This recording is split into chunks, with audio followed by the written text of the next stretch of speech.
আচ্ছা, আপনাদের কি এরকম ঘাড়ের কাছে কালো হয়ে যাচ্ছে? মানে মুখ থেকে ঘাড়টাই বেশি কালো মনে হচ্ছে?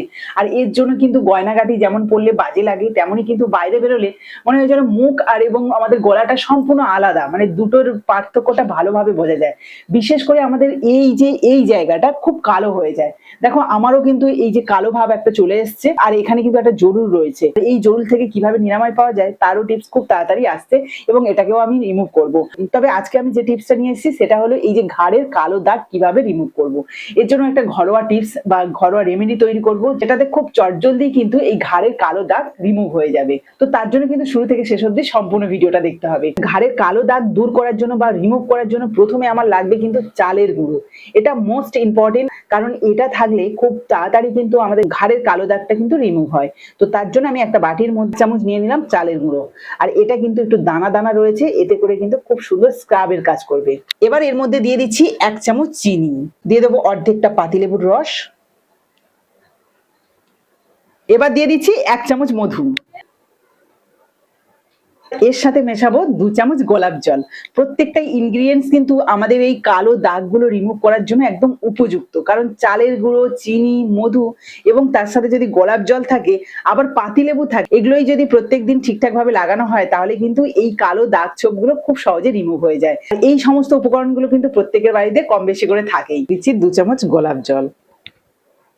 মিশ্রণটা কিন্তু একদম পারফেক্ট ভাবে রেডি করে নিলাম আর এরকম একটু পাতলা করেই মিশাতে হবে। চলো এবার এই মিশ্রণটাকে গলায় লাগিয়ে নিই। গলায় কিন্তু হাড় বা চেন থাকলে অসুবিধা হয়, তাই আমি এটাকে খুলে নিলাম।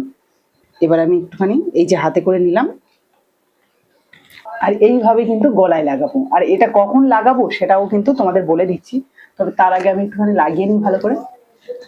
মেন কিন্তু গলায় এই জায়গায় এই দুটো জায়গায় কালো হয়।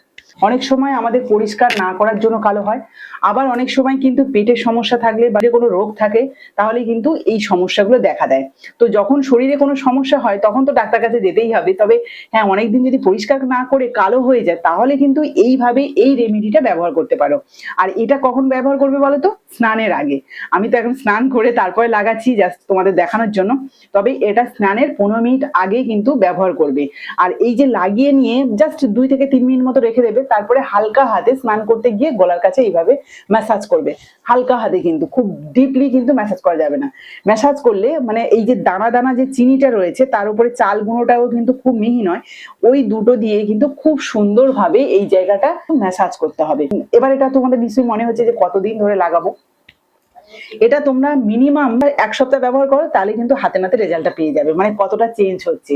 যেহেতু এটা ন্যাচারাল জিনিস তাহলে একটু তো সময় লাগবে, তাই 1 সপ্তাহ একটুখানি ব্যবহার করবে স্নানের আগে। একবারে একটু বেশি করে রেডি করে রাখবে, তাহলে তো স্নানের আগে তোমাদের নিতে কোনো অসুবিধা হবে না। আচ্ছা, এই ধরনের সমস্যা কার কার রয়েছে অবশ্যই কিন্তু কমেন্টে জানিয়ে যাবে, আর একবার হলেও বাড়িতে ট্রাই করতে পারো। এখানে আরো একটা কথা বলে রাখি যে ম্যাসাজ করতে করতে যদি এই জায়গাটা শুকনো হয়ে যায়, মানে হাত শুকনো হয়ে যায়, তাহলে কিন্তু আবার একটু গোলাপ জল নিয়ে বা ওই যে মিশ্রণটা আমি তৈরি করেছি সেখান থেকে অল্প একটু নিয়ে কিন্তু আবার ঘষে নিতে পারো। তো যাই হোক, আমি প্রায় 1 থেকে 1.5 মিনিট মতো ম্যাসাজ করে নিয়েছি। এবার আমি একটা সাদা কাপড় নিয়েছি, এটা দিয়েই তুলে দেখাবো।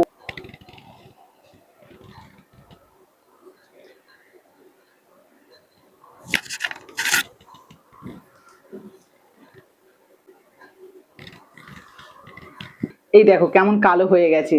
মানে আমার গলায় যেটুকু ময়লা ছিল সেটা প্রায় অনেকটাই উঠে গেছে, তবে আরো আমি বেশ কয়েকদিন ব্যবহার করব, মানে 1 সপ্তাহ ব্যবহার করব, তাহলে আরো ভালো রেজাল্ট পাবো। এবং আমার থেকে যাদের আরো বেশি কালো হয়ে গেছে, আমার তো খুব একটা নয়, খুব হালকা এই জায়গাগুলো একটু কালচে ভাব এসছে, তবে যাদের খুব ডিপ কালো পড়ে যায় তারা কিন্তু অবশ্যই এটা 1 সপ্তাহ ভালো রেগুলার ব্যবহার করো, তাহলে কিন্তু হাতে নাতে রেজাল্ট পেয়ে যাবে।